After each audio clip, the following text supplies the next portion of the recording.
అతిపెద్ద షాపింగ్ ప్రపంచం సిఎంఆర్ మన కరీంనగర్ లో ప్రముఖ సినీ తారలచే ఆగస్టు 9న గొప్ప ప్రారంభం. నమస్తే అస్తు భగవన్ విశ్వేశ్వరాయ మహాదేవాయ త్రయంబకాయ త్రిపురాంతకాయ త్రికాగ్నికాలాయ కళాగ్ని రుద్రాయ నీలకంఠాయ మృత్యుంజయాయ సర్వేశ్వరాయ సదాశివాయ శ్రీమన్మహాదేవాయ నమః. నమః శంభవే చ మయో భవే చ నమః శంకరాయ చ మహేశ్వరాయ చ నమః శివాయ చ శివతరాయ చ. కృతి ఈ విలయం నుండి మనందరినీ కాపాడమని ఈరోజు వారాహి సమేత శ్రీ చాముండేశ్వరి అనుగ్రహ పీఠంలో ప్రముఖ యాంకర్ అండ్ ఎంతో దేశాభిమానం కలిగిన వ్యక్తి, పరోపకారం తెలిసిన వ్యక్తి అయినటువంటి మన రోషన్ రెడ్డి గారు ఈరోజు మన పీఠంలో ప్రత్యేక అభిషేకాలు నిర్వహించడం, అమ్మవారిని వేడుకోవడానికి మేము లోపలికి వెళుతున్నాం. హే జగజ్జననీ కత్యాయని కౌమారీ నమో నమః. చాముండేశ్వరి పాహి మాం రాహి మాం, చండికా పరమేశ్వరి పాహి మాం రాహి మాం, ఏకార్క గణపతి పాహి మాం రాహి మాం, రక్ష మాం రక్ష మాం. శరణు శరణు మాత శరణు శరణు, శరభ శరభ మాత శరభ శరభ. ఇంత దారుణంగా జరగటం అనేది ఎప్పుడు చూడలేదు మనం. ఇలా ఎప్పుడు ఎవరికి ఏ స్టేట్లో కూడా జరగకూడదు, ఎంత ప్రాణహాని జరగకూడదు. అక్కడ కళ్ళ నీళ్లు చూస్తుంటే నిజంగా బాధేసింది. ఎంతోమంది చనిపోయారు. ఒక రకంగా చెప్పాలంటే గవర్నమెంట్ రికార్డ్స్ ప్రకారం బయటకు రానివ్వరు కాబట్టి 3 ఊర్లు వాష్డ్ అవుట్. అసలు చిన్న చిన్న పిల్లలు మిగిలి ఉన్నారు.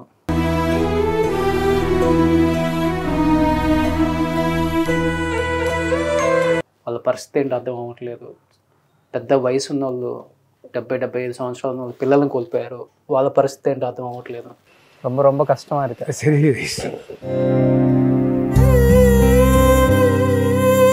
నిజంగా చాలా బాధ అనిపించింది. అంటే తెలుసో తెలియక ఏ తప్పు చేసినా కానీ తమ బిడ్డలుగా భావించి ఆ తప్పుని మన్నించి ఇలాంటివి ఎప్పుడు జరగకుండా, ఒకవేళ మనం కూడా ప్రకృతి వైపరీత్యాలని మనం ఏమన్నా తెలిసి తెలియక చేసినా కానీ ఇలాంటివి జరగకుండా మనం చూసుకోవాలి. ఇలాంటివి ఏం చేసినా కానీ బిడ్డలుగా భావించి వాళ్ళు మనల్ని క్షమించాలని మనస్ఫూర్తిగా కోరుకుంటున్నానమ్మా. ఇదేనా, నువ్వు చక్కగా వెళ్ళి అక్కడంతా పరిశీలించి చాలా సేవ చేశావు.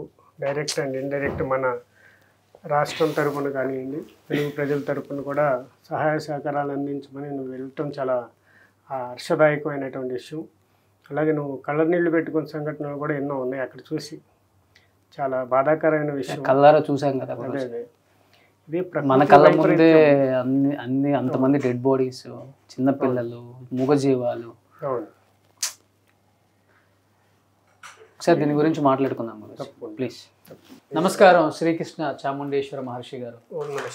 సో నిజంగా వాయనాడికి వెళ్ళొచ్చిన తర్వాత, అంటే పార్ట్ ఆఫ్ మై జాబ్ కాబట్టి వెళ్ళొస్తాము, మనకు జాబ్ చేసుకొని మనం వచ్చేస్తాం. కానీ వచ్చిన దగ్గర నుంచి నిజంగా చెప్తున్నాను మనిషి కలిసివేసింది నాకు ఆ సిచ్యువేషన్స్, అక్కడ ఉన్న పరిస్థితులను చూసి.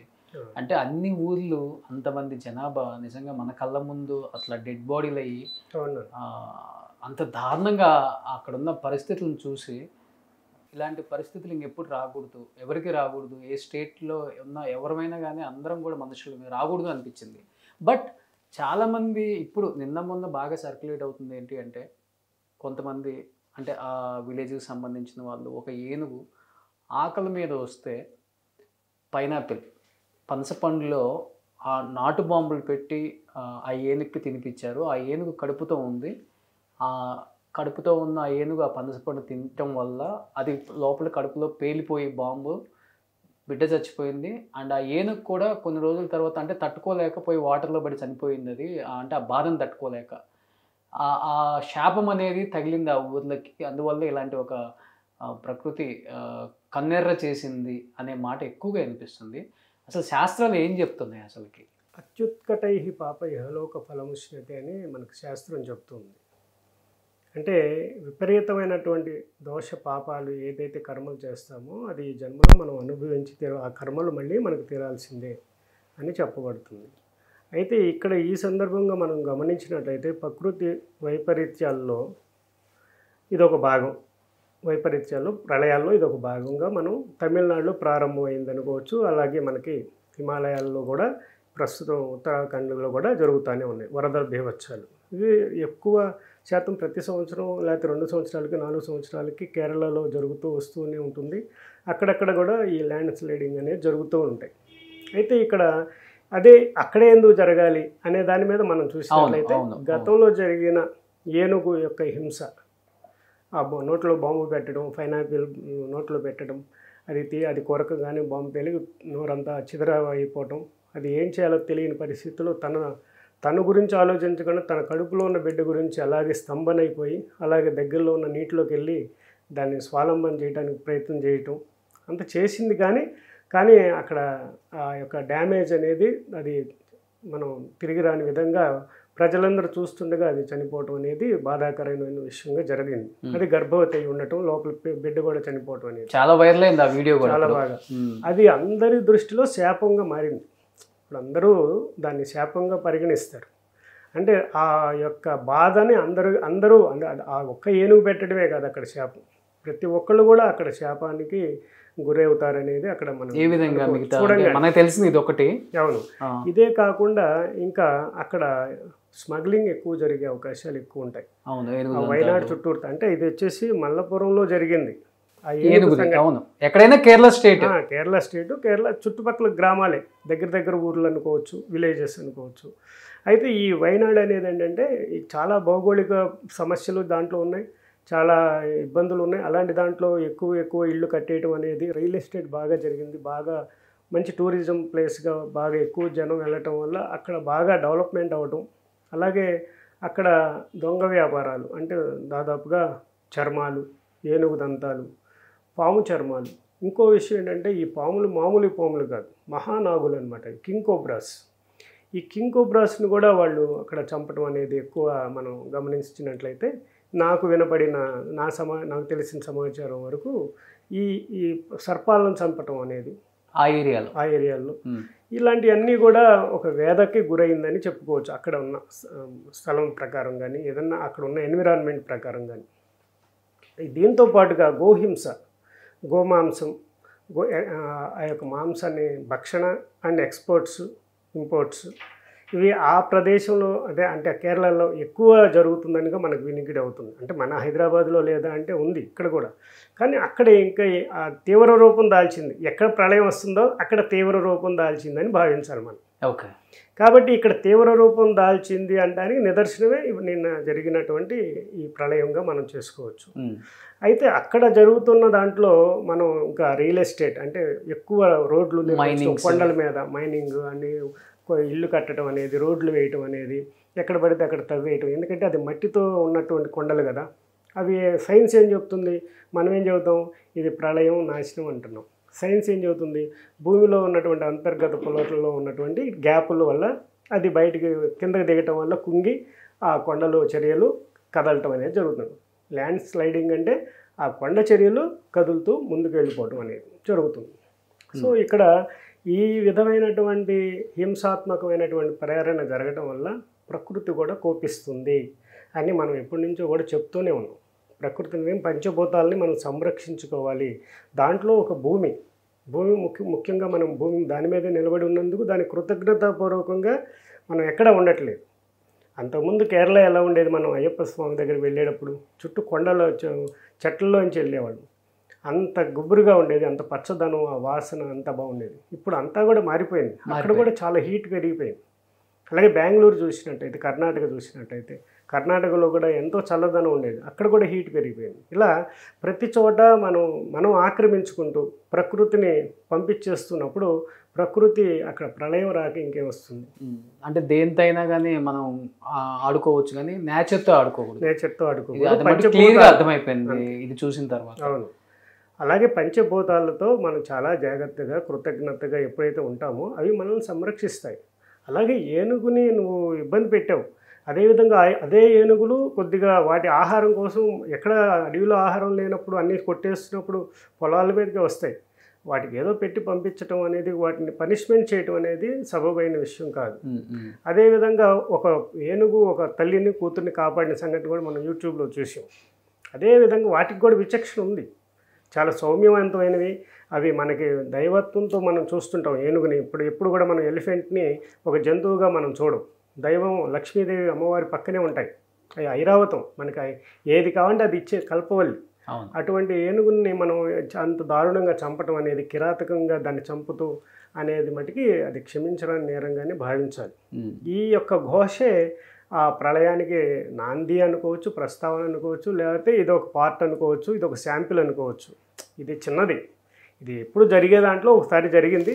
ఎక్కువ మంది ప్రాణ నష్టం జరగడం అనేది నిజంగా శోచనీయం. అవును, దీంట్లో చాలామంది అమాయకులు చనిపోవటం కూడా శోచనీయం. చిన్నపిల్లలు, ఎందుకంటే మంచి చెడు అంతా కలిసే ఉంది. అలాగే చిన్నపిల్లలు, పెద్దవాళ్ళు, ముసలివాళ్ళు, ఇప్పుడే పెళ్లి చేసుకో రేపు మాకు పెళ్ళి అయ్యా కావాల్సిన పిల్లలు, లేకపోతే గర్భిణీతో ఉన్న పిల్లలు, ఎంతోమంది దీంట్లో కాలగర్భంలో కలిసిపోయారని చెప్పుకోవాలి ఈరోజు మనం. నేను స్పాట్కి వెళ్ళాను గురూజీ. ఎక్కడైతే ప్రళయం స్టార్ట్ అయిందో దాదాపు 12 కిలోమీటర్స్ అక్కడి వరకు నడుచుకుంటూ వెళ్ళాము. అది నేను చూశాను, మీ వీడియో చూశాను. ఎవ్వరు సాహసం చేయలేకపోయారు, అక్కడ భయపడుతున్నారు. అంటే సెకండ్ స్పాట్ వరకు వెళ్తున్నారు కానీ ఫస్ట్ స్పాట్కి వెళ్ళడానికి భయపడుతున్నారు. అయితే నేను వెళ్ళాను. సరే అసలు ఏంటి పరిస్థితి అని, అసలుకి ఆ రాళ్ళు అవన్నీ చూసినప్పుడు అనిపించింది ఆ ప్రళయం ఇలా ఉంటుందా అసలుకి. అంటే మన కళ్ళతో చూస్తే అదో ఉంది, టీవీలో చూస్తే అది ఒకలాగా కనపడుతుంది, కానీ ఆ ప్రళయం చూస్తే మనకి ఒళ్ళంతా షివరింగ్ వస్తుంది. అలాంటి ఒక ప్రళయం అది. బహుశా ఇంకెప్పుడు చూడకూడదని అనుకుని నేను అమ్మవారిని కోరుకున్నాను ఇక్కడికి వచ్చి పూజ చేసి. సంతోషం మన పీఠానికి వచ్చి అమ్మవారిని వేడుకోవటం అనేది. అదేవిధంగా మనకు ఉత్తరాఖండ్ వైపు కూడా చూసినట్టయితే ఇక్కడికి అక్కడికి తేడా ఏంటంటే అక్కడ కూడా ల్యాండ్ స్లైడింగ్ జరుగుతుంటాయి, కానీ ఎక్కడ ప్రాణ నష్టం జరగదు ఎక్కువ శాతం. ఎందుకంటే అక్కడ వాళ్ళు కొంతవరకు నేచర్కి రెస్పెక్ట్ అండ్ ఇంపార్టెన్స్ ఇస్తారు, ప్రికాషన్స్ తీసుకుంటారు. చాలా వరకు ల్యాండ్ స్లైడింగ్ జరుగుతుంటుంది, కానీ అక్కడ జన నష్టం, రోడ్లు కొద్ది డ్యామేజ్ అవుతాయి, మళ్ళీ రికవర్ అవుతాయి. ఎక్కడో కొన్ని తిరుపతిలో కూడా జరుగుతుంటున్నాయి, జరుగుతాయి వర్షాలు పడతాయి. కాబట్టి ఇది మనం ఇంకొక రహస్యమైన పాయింట్ ఇంకోటి ఉందన్నమాట. ఈ ప్రకృతికి ప్రళయానికి ప్రళయంలోకి వెళ్లకుండా ప్రకృతిని మనం కాపాడుకోవాలంటే గోవుల యొక్క సంరక్షణ చాలా అవసరం ఉంది. గోవుల యొక్క గిట్టలు ఉంటాయి కదా, వాటి యొక్క గిట్టల యొక్క శబ్దం, ఆ యొక్క స్పర్శ, ఆ చప్పుళ్ళు, ఆ పరుగెత్తడం, వాటి వల్ల వచ్చే ఆ తరంగాలు భూమికి చాలా చాలా ఆనందాన్ని కలిగిస్తాయి. ఇది నా రీసెర్చ్లో అమ్మవారు అనుగ్రహించిన పాయింట్ ఇది నేను చెప్పేది. ఆ గోవులు ఎప్పుడైతే భూమిని తాకుతూ, గెట్టుతూ, రెంకుతూ, చక్కగా గెంతుతూ అవి ఆ గిట్టల శబ్దం భూమి ఎప్పుడైతే ఆస్వాదిస్తుందో అది చాలా చాలా ఆనందిస్తుందంట భూమి. ఇటువంటి గిట్టల శబ్దాన్ని మనం లేకుండా చేస్తున్నాం. ఎలా గోవులను చంపేసి, హింసించి, వాటన్నిటిని తీసేసి తినేసి ఇలా చేయటం వల్ల గో సంతతి తగ్గిపోవటం వల్ల, వాటి యొక్క భారం అనేది భూమికి అటాచ్మెంట్ తగ్గిపోవడం వల్ల భూమి ప్రకోపించే అవకాశం ఎక్కువ ఉంది. ఇది నేను ఒక వీడియోలో కూడా చెప్పడం జరిగింది ఒకసారి. ఇది మీరు కావాలంటే అనాలిసిస్ చేసి చూడండి దీని మీద. ఎప్పుడైతే మనం గోహింస ఎక్కువైందో అప్పుడు ప్రళయం తప్పదనమాట. మనం దాదాపు చూసాం, మనది 4వ కలియుగం. ఈ 3 యుగాల్లో కూడా గోవులకి ప్రథమ స్థానం ఇచ్చారు. గోవులను ఎంత ఆప్యాయంగా చూసుకున్నారు, వాటిని పెంచారు. కట్న కానుకల కింద వందలాది వేలాది గోవుల్ని తీసుకునేవాళ్ళు అప్పట్లో. అలా మనం మహాభారతంలో చూసినా, రామాయణంలో చూసినా, ఎక్కడ చూసినా గోవుల యొక్క పాత్ర ఎక్కడో చోట కనిపిస్తూనే ఉంటుంది. అటువంటి గోవులని కలియుగంలో ఏ పాత్ర ఇచ్చామని వాటికి తినేదానికి ఇచ్చాం, వాటిని హింసించేదానికి ఇచ్చాం. కాబట్టి వ్యాపారానికి ఇవ్వటం జరిగింది. గోవు మాంసం టన్నులు ట్రైన్స్లో వెళ్ళిపోతున్నాయి ఇప్పుడు. అవును. కాబట్టి ఇక్కడ మనం గమనించాల్సింది, ఈ కలియుగంలో మనం జాగ్రత్తగా కలియుగాంతం వరకు మనం అందరం సుభిక్షంగా ప్రజలందరూ ఉండాలి అంటే గోవుల్ని సంరక్షించుకోవాల్సిన అవసరం చాలా ఉంది, ప్రకృతిని సంరక్షించుకోవాల్సిన అవసరం చాలా ఉందని నేను మీ మీడియా పరంగా తెలియజేస్తున్నాను. నాకు అంటే నేను చెప్తే అతిశయోక్తి అనుకుంటారు, కానీ నాకు ఆ స్పాట్కి వెళ్ళిన తర్వాత ఇంత దూరంలోనే ఉన్నాను నేను, పెద్ద డిస్టెన్స్ కూడా లేదు. నాకు ఒక్క 2 నిమిషాలు దాన్ని అలా చూస్తే అర్థమైంది అనమాట. ఏదో ఒక మెసేజ్ ఇస్తున్నట్టుంది. నేను మీ దగ్గర నుంచి ఏం ఎక్స్పెక్ట్ చేయట్లేదు, నేనే మీకు చాలా ఇస్తున్నాను అడగకుండా. అవును, మీరు నన్ను డిస్టర్బ్ చేశారు, అవును, నేను డిస్టర్బ్ చేస్తే ఎలా ఉంటుందో చూడండి అని ఒక చిన్న ఎగ్జాంపుల్ అన్నట్టుగా అనిపించింది నాకు. అంటే ఆ స్పాట్ చూసినప్పుడు అలానే అనిపిస్తుంది. అంటే మన చెవుల్లో ఏదో చెప్పిన ఫీలింగ్, ఎవరో మాట్లాడుతున్నట్టు ఫీలింగ్, ఆ గాలి అదంతా అది ఏదో చెప్తున్న ఒక మెసేజ్ ఇస్తున్నట్టయితే నాకు అనిపించింది. అవును, నువ్వు చాలా, నేను చూశాను కదా నీ వీడియోస్లో, నువ్వు చాలా బాధతోనే ఉన్నావు. ఇప్పుడు కూడా నువ్వు ఇంకా షాక్లో తేరుకోనట్టుగానే ఉంది. నిజం గురూజీ. అంటే మన కళ్ళ ముందు అంతమంది చనిపోతే తప్పు చేసే ఉండొచ్చు కాదంటలేదు, కానీ ఒక తప్పు చేసినా కానీ ఇలాంటి ఒక పనిష్మెంట్ అనేది చాలా పెయిన్ అనిపిస్తుంది. ఎందుకంటే మనం తెలియక చాలా తప్పులు చేసినా మన తల్లిదండ్రులు కూడా క్షమిస్తారు, ఇది ఇంకోసారి చేయొద్దని. అలానే నేను అదే నేచర్ని కోరుకుంటున్నాను. డిస్టర్బ్ చేశారు నిన్ను కాదంటలేదు, బట్ ఇంత పెద్ద పనిష్మెంట్ అయితే ఇంకెప్పుడు ఇవ్వద్దు అనేదే కోరుకుంటున్నాను. అనేది మనం కోరుకోవాల్సింది అదే, సర్వే జన సుఖినో భవంతనే కోరుకుంటాము. అలాగే ప్రపంచం అంతా సుభిక్షంగా ఉండాలని కోరుకుంటాం. అలాగే ప్రతిరోజు ప్రతి దేవాలయాల్లో కూడా ఈ పాయింట్ అనేది జరుగుతూనే ఉంటుంది. మనం అందరం కోరుకుంటాం, అంతా ప్రపంచం భూశాంతి అనేది ఉండాలి, అంతరిక్ష శాంతి భూశాంతి అని మనం చేస్తూనే ఉంటాం పూజలు. అయితే మరి దాన్ని ఎంతవరకు ఇంకా ముందుకు తీసుకెళ్లాలనేది ఒక ఎగ్జాంపుల్స్గా మనం తీసుకోవచ్చు. ఇప్పుడు జరిగిన ఈ దుస్సంఘటనని, ఈ ప్రళయ బీభత్సాలని, అపారమైన జన నష్టం, ఆస్తి అనేది తర్వాత సంపాదించుకోవచ్చు, కానీ అపారమైనటువంటి బాంధవ్యాలు, వాళ్ళు మనుషులు మనం ఎంతోమంది కోల్పోయాం. కొన్ని ఊర్లో అయితే నువ్వు ఒక చోట పెద్ద మొత్తం ఊరు అంతా మునిగిపోయింది కదా, వీడియో తీసి చూసాను. అవును, అసలు అది చాలా దారుణం. అక్కడ అంతసేపు ఉంటామంటే గుండె నిబ్బరం చేసుకుని అసలు కొన్ని ఫొటోస్ ఇంట్లో నుంచి బయటకు కొట్టుకొచ్చాయి. ఇంటి బయట పెళ్ళిళ్ళైనాయి, కొత్తగా పెళ్ళిళ్ళైనాయి, ఫ్యామిలీ ఫొటోస్. ఎంత క్యూట్గా ఉన్నారు చిన్న చిన్న పిల్లలు అసలుకి. అంటే నేను బతికున్న వాళ్ళ దగ్గరకు కూడా వెళ్తే క్యాంపుల్లో ఉన్నారు. ఏంటి పరిస్థితి అంటే 40-50 సంవత్సరాల నుంచి సంపాదించుకున్న ఆస్తులు, ఇల్లు, బంగారం అన్నీ పోయినాయి, ఏం లేవు, చివరికి ఇదిగో ఒంటి మీద బట్టలు మేము మిగిలామని చెప్తున్నారు. అదే చాలా దారుణమైనటువంటి సంఘటన ఇది. మనం అమ్మవారిని కోరుకుందాం ఇలాంటి దుస్సంఘటనలు జరగకూడదని, అలాగే వాళ్ళందరూ తొందరగా కోలుకోవాలని, తొందరగా రికవర్ అవ్వాలని, అలాగే పెద్దలందరూ కూడా ఈ యొక్క విపత్తుకి సహాయ సహకారాలు అందించాలని మేము కూడా వేడుకుంటున్నాం. ఇంకా థ్యాంక్ యూ గురూజీ. ఎందుకంటే ప్రతి ఒక్కరు దీని గురించి మాట్లాడుకుంటున్నారు. ఇప్పుడు కడుపుతో ఉన్న ఏనుగుకి జరిగిన ఒక సంఘటన గట్టిగా ప్రకృతి మళ్ళీ ఇచ్చింది అనేది గట్టిగా మెసేజ్ నిన్నటి నుంచి అందరికీ అదే సర్క్యులేట్ అవుతుంది. కాబట్టి శాస్త్రం అసలు ఏం చెప్తుందని మిమ్మల్ని అడుగుదామని వచ్చాం మేము. ఇంకా ఇప్పుడు ఆ పాట కూడా ఒకటి బాగా వైరల్ అయింది కదా, ఏ కన్ను చూడదనా నీ విచ్చల విడిచి పాట అని ఉంది కదా ఆ పాట. అక్కడ అదే పరిస్థితి. ఎక్కడైనా ఈ ప్రకృతి ఎప్పుడైతే ప్రకృతి మనకి చాలా అనుకూలంగా ఉంటుంది నాన్న, ఎప్పుడైనా సరే నువ్వు కావాలంటే మనసు పెట్టి, ఇప్పుడు ఒక్కపోతగా ఉంది, నువ్వు ప్రకృతిలో ఉండి బయట ఉండి గాలి కావాలంటే వచ్చేస్తుంది, ఒక చెట్టు కావాలంటే అది కదులుతుంది ఆటోమేటిక్గా. అంత ప్రకృతి నీతో అటాచ్మెంట్ అయి ఉన్న దానికి రెస్పెక్ట్ మనం ఇవ్వకపోతే తప్పకుండా మనం ఇలాంటి సమస్యలను ఎదుర్కోవాల్సి వస్తుంది. ఫ్యూచర్లో ఇంకా దారుణమైనటువంటి సంఘటనలు ఎన్నో మనం చూడాల్సి వస్తుంది అనమాట. ఓకే, ఏం చెప్పాలనుకుంటున్నారు వ్యూయర్స్కి, ఏం చెప్పాలనుకుంటున్నారు? ప్రకృతిలో ఉన్న మనం పంచభూతాలను గౌరవించాలి, ప్రకృతిని చాలా జాగ్రత్తగా సున్నితంగా హ్యాండిల్ చేయాలని మనం కోరుకోవాలి. అలాగే భూమిని కలుషితం చేస్తున్నాం అనేక రకాలు, డస్ట్బిన్స్లో రూపంలో కానివ్వండి, పెస్టిసైడ్స్ రూపంలో కానివ్వండి, అనేక రకాలుగా మనం దాన్ని రియల్ ఎస్టేటింగ్లో కానివ్వండి, ల్యాండ్స్కేపింగ్లో వీటన్నిటిని చూసినట్టయితే మనం అడవుల్ని కానీ, ఒక చెట్టుని మనం కొట్టే అధికారం మీకు ఉందంటే 100 చెట్లు నాటే దమ్మున్నప్పుడే మీరు ఒక చెట్టు మీద చెయ్యండి అని నేనైతే చెప్తాను గట్టిగా. సో నేచర్తో అయితే ఎవరు ఆడుకోవద్దు అంతే. సో అది ఒకసారి గట్టిగా కన్నెర్ర చేసిందంటే మనిషి అనేవాడు ఎవరు మిగలం. ఇది ఒక చిన్న ఎగ్జాంపుల్. నిజంగా నేను కూడా వెళ్ళొచ్చాను కాబట్టి నేను చెప్తున్నాను, చూసి వచ్చాను కాబట్టి చెప్తున్నాను. మనం నేచర్కి ఏం ఇవ్వకపోయినా పర్వాలేదు, అది ఏం ఎక్స్పెక్ట్ చేయదు కూడా. ఇక్కడ పంచభూతాల్లో 2 యాక్టివిటీ చేసాయి ఇప్పుడు, ఒకటి నీరు, ఒకటి భూమి. అవును, మిగతా అగ్ని అలాగే వాయువు కూడా తోడైనట్టయితే ఇంకా అసలు దాన్ని మనం తట్టుకోలేము. అలా ఎన్నో జరిగాయి పూర్వం కూడా. మనం అవన్నీ మెసేజ్లుగా మనం ముందుకు వెళ్ళాలి, కానీ దాన్ని పట్టించుకోకుండా ఉంటే మటుకి మళ్ళీ మనకి అలాంటి ప్రళయాలు తప్పు అన్నమాట. మనస్ఫూర్తిగా కోరుకుంటున్నాను మిమ్మల్ని కేరళ గురించి.